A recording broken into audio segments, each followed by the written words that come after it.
At sa video na ito ay tuturo ko sa inyo yung recipe ng aking sinarsahang atay ng manok. Dito nga ay gumamit ako ng 1 kilo at kalahati na atay ng manok. Nang mahugasan at malinis na yung pinakaatay ng manok, ay minarinate ko lamang ito ng 30 minutes sa suka at toyo. At eto na yung naluto na sinarsahang atay ng manok.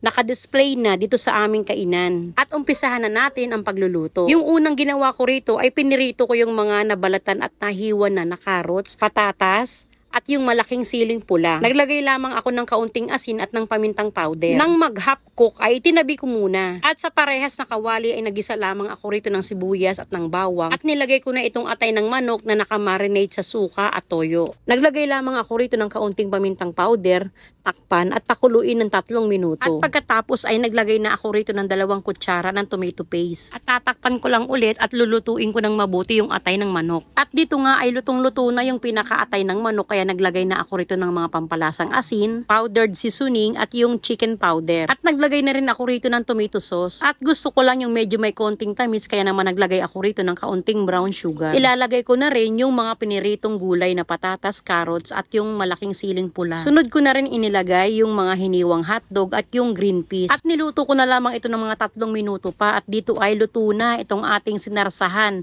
na atay ng manok.